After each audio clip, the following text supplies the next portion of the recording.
إن هذا لهو القصص الحق وما من إله إلا الله وإن الله لهو العزيز الحكيم.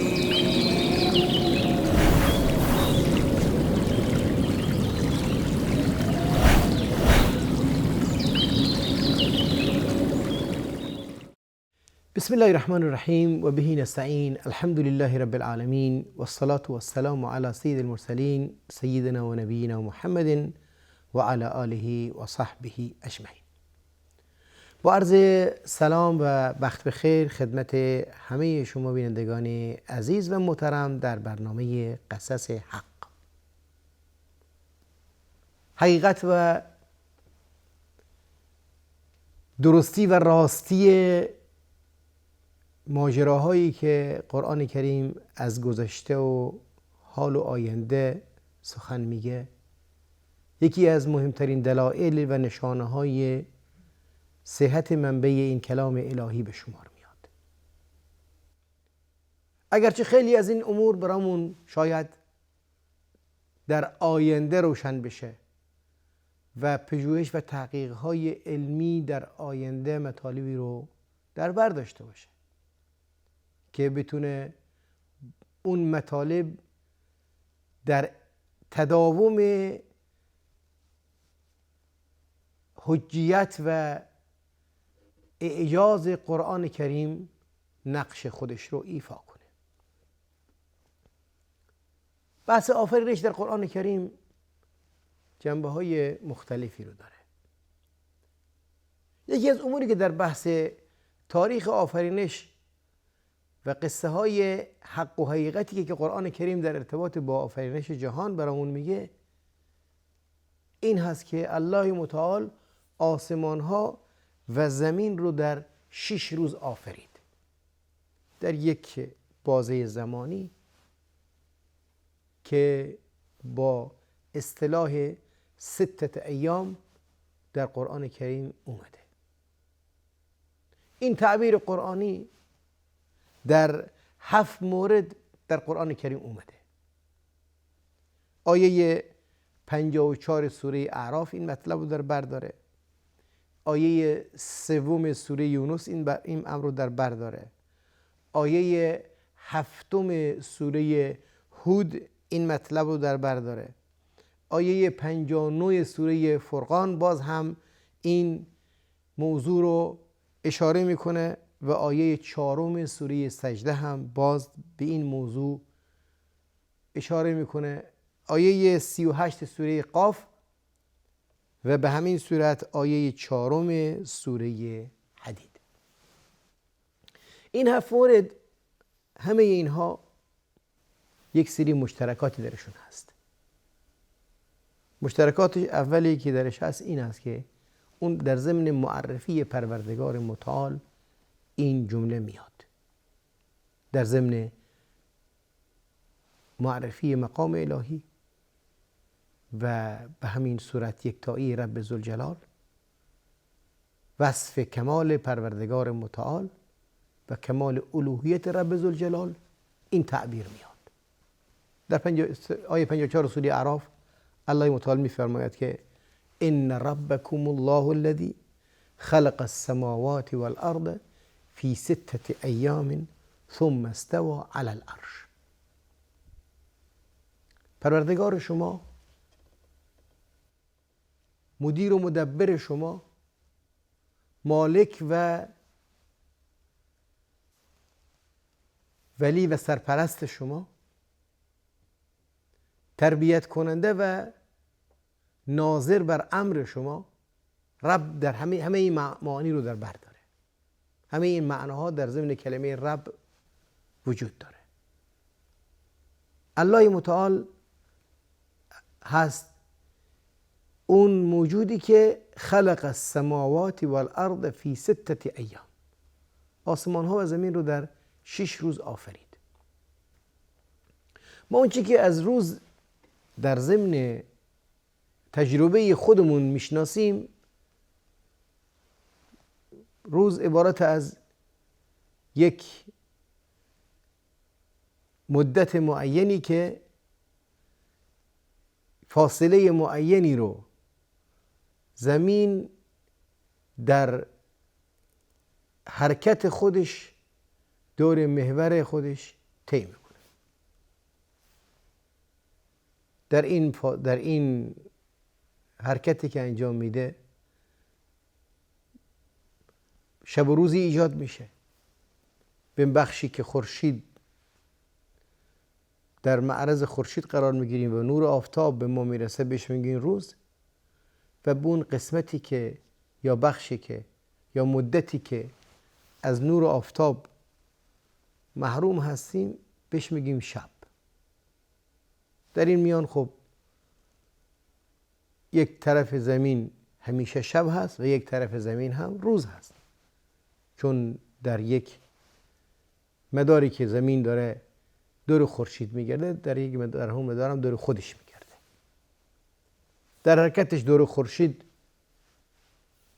فصلهای سال ایجاد میشه و در یک چرخش کامل ما بهش میگیم یک سال، و در چرخش دور خودش شبانه روز اتفاق میفته.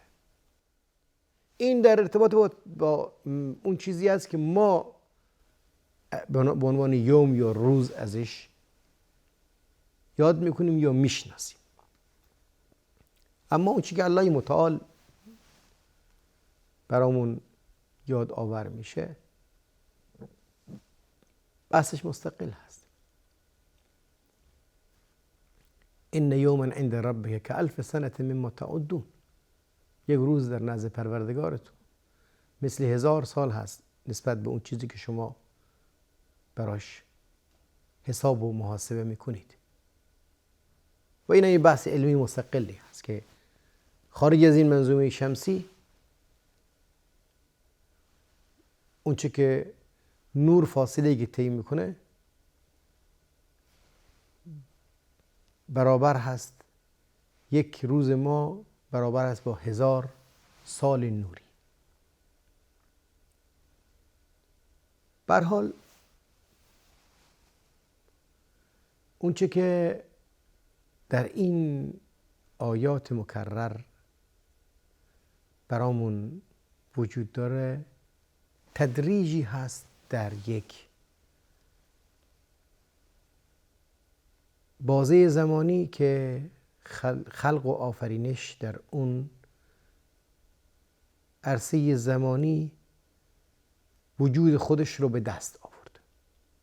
الله متعال قادر یکتا انما امره اذا اراد لشیء ان یقول له کن فیکون. امرش برای ایجاد کردن کافی است که به چیزی بگه که وجود داشته باش، اون وجود داره، به وجود میاد. حکمت الله متعال تقاضا کرد که این خلائق در یک بازه زمانی پدید بیان. اتفاق بیگ بانگ قبل از میلیاردها سال صورت گرفته. در مراحل مختلف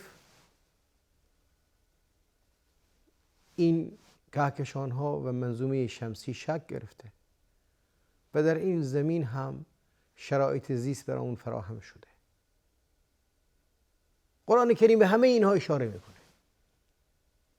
به همه این اتفاقات اشارات علمی دقیقی رو داره که برخی از این اتفاقات علمی که قرآن کریم بهش اشاره کرده از نظر علمی امروز به اثبات رسیده، برخی هم هنوز هست تا اینکه دانشمندان بعداً بهش برسن. یکی از مواردی که هنوز نتونستیم ما به درستی مصداق اون رو در بیاریم که این 6 روز دقیقاً چی میتونه باشه اینجا هست، چون عظمت این جهان فراتر از این هست که ما بتونیم این مفهوم یا این معنای 6 رو در بیاریم. ولی مهم اینجاست که ما این اصل رو تونستیم بهش برسیم که این خلائق و این جهان به طور ناگهانی و در یک وقت به این کمال خودشون نرسیدند. کمال این خلقت در یک بازه زمانی هست که الله متعال براشون تعیین کرده. بعد از اینکه این خلقت به کمال خودش میرسه، الله متعال حاکمیت اون رو به دست میگیره. ثم استوى علی العرش، بر عرش حاکم میشه. وصف قرآنی هست در ارتباط باز مقام الهی، و ما هم در ارتباط با کیف و کنه و در ارتباط با کیفیت این موضوع اصلا چون جزء غیبیات هست وارد نمیشه. مهم اینجاست که الله متعال این صفت رو به خودش نسبت داده. بر عرش قرار گرفتن رب ذوالجلال وصفی هست که الله متعال به خودش نسبت داده، اونطور که شایسته خودش هست. ولی شکی نیست که این وصف قرآنی متضمن وجود حاکمیت و سلطه یک جا و یک پارچه این جهان هست. به خاطر اینکه میگه یغش اللیل النهار، شب رو در روز به روز میپیچونه، یطلبه حثیثا، روز رو آرام آرام میاره. و الشمس و القمر و النجوم مسخرات به امره، خورشید، ماه، ستارگان همشون زیر امر او، در اختیار او، زیر حاکمیت او مسخر شده هستند.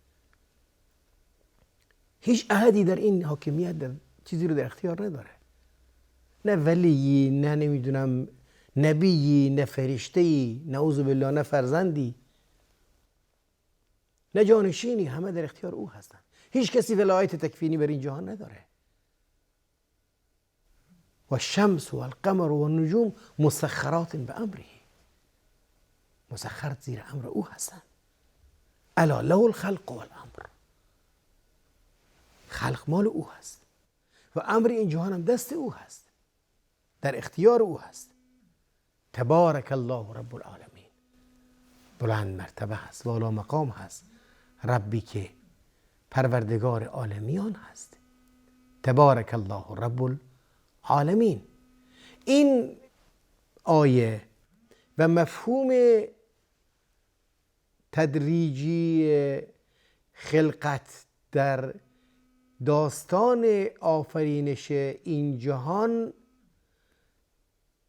در ضمن بیان یکتایی حاکمیت الله متعال بر جهان آفرینش میاد، تا ما فقط داستان یاد نگیریم که الله متعال این جهان رو به طور تدریج آفرید، بلکه این تدریجی بودن جهان رو دلیل بر حاکمیت مستمر حاکم جهان بدونیم، حاکمیتی که دائم و پایدار، باقی و همیشگی هست، حاکمیتی که فنا نشدنی هست. جالب اینجاست که آیاتی که این مطلب رو در بر داره اسلوبشون تقریبا مشابه هست. آیه 3 سوره یونس هم دقیقا همین جمله رو میاره. ان ربکم الله الذی خلق السماوات والارض فی 6 ایام ثم استوى علی العرش یدبر الامر. همون جمله سوره اعراف هست. یدبر الامر در اینجا فقط به جای یغش اللیل النهار میاد که باز هم تدبیر امر هست، دست اختیار او هست. ما من شفیع الا من بعد اذنه، هیچ احدی دخالت در حکم او نداره مگر اینکه او بخواد، یعنی او هست، همه چی همه کار او هست. ذالکم الله ربکم فاعبدوه افلا تذکرون، این است پروردگارتون، اون رو پرستش کنید. آیا تذکر و یادآوری رو در ذهن نمیارید؟ آیه هود هم عین این موضوع رو میاره. و هو الذی خلق السماوات والارض فی 6 ایام و کان عرشه علی الماء لیبلوکم ایکم احسن عملا. آیه 59 سوره فرقان هم دقیقاً با همین تعبیر میاد.